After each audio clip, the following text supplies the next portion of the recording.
So, how does one person build a career that seems to just defy political gravity? From real estate mogul to reality TV star, all the way to the most powerful office in the world. Well, to really understand the Donald Trump phenomenon, you have to look past the politics and deconstruct the personality. Today, we're tearing down the blueprint of a brand that didn't just build an empire, it completely reshaped American life. But first, we need a crucial disclaimer. This is a personality teardown, not a political one. We're not going to be talking about policy or partisanship at all. Our goal here is to analyze the consistent personality traits and the communication strategies that Donald Trump has used for over 4 decades, from his very first deals in New York City right up to his time in the White House. So throughout this entire analysis, we are focused on the how, not the what. Okay, so to really understand the blueprint, we first have to tackle the central mystery of our subject, what a lot of people have called the Trump paradox. I mean, how does a single personality inspire this unwavering, rock-solid loyalty in millions of people, while at the exact same time provoking an equally intense opposition in millions of others? It's a question that has pretty much defined the last decade of public life. And to find the answer, we've got to go back to the beginning, back to the foundation of the brand. So let's start forging that blueprint. We're going to go back to where the core ideas of his public persona were first developed and then perfected, long before he ever even thought about stepping into the political arena. And this story, it doesn't begin in Manhattan's glittering skyscrapers. Nope, it starts in the outer boroughs of New York, under the very powerful influence of his father, Fred. Fred Trump was this hard-nosed developer who taught his son some really aggressive business tactics, and, just as importantly, the power of image.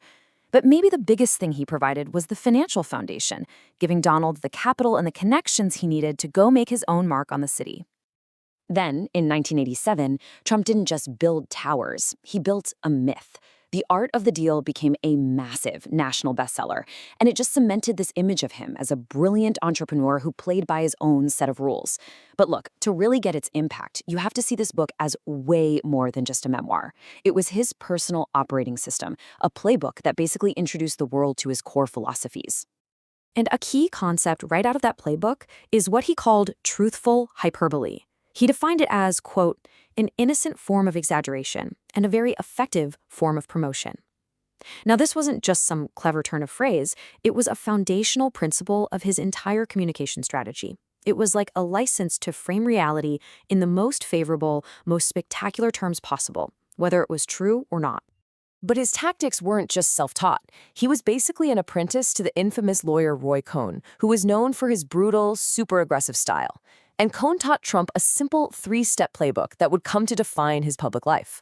First, you attack, attack, attack. Second, you admit nothing and deny everything. And third, no matter what happens, you claim victory. This wasn't just business advice. For him, it became a way of life. Now, this playbook, it was definitely put to the test.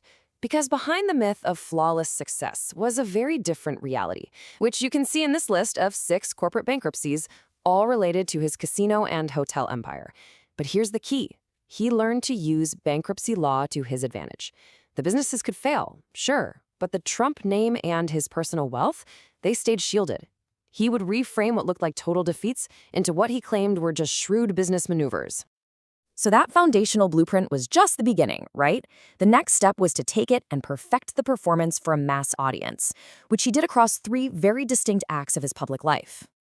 Act 1, that's the 1980s. He becomes the Mogul, branding himself as the ultimate symbol of success and wealth.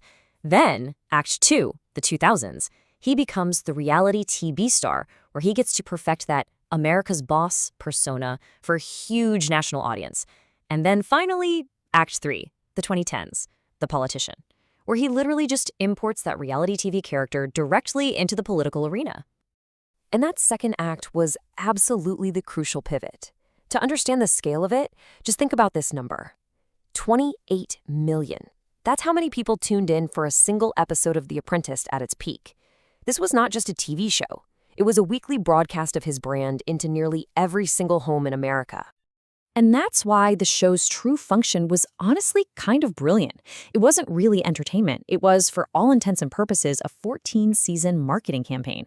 It took the messy, complex reality of his business career and replaced it with this simplified, heroic myth. So for millions of future voters, the tough, decisive executive they saw in that boardroom was more real than the actual man.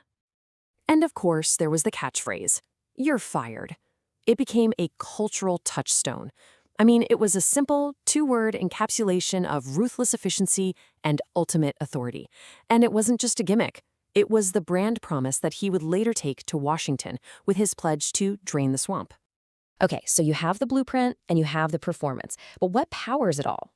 Well, that brings us to the core mechanism of his entire public persona, the controversy engine.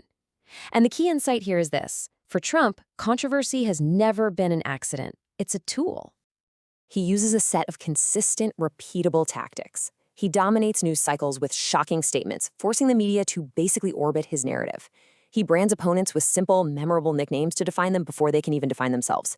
He frames every single issue as a battle between us and them, which forges this incredibly powerful in-group loyalty. And he used social media as a direct line to his base, completely bypassing any kind of media filter. And hey, don't take my word for it. He laid out this philosophy himself decades ago.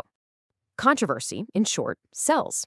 You see, for most public figures, a scandal is a storm you have to try to survive.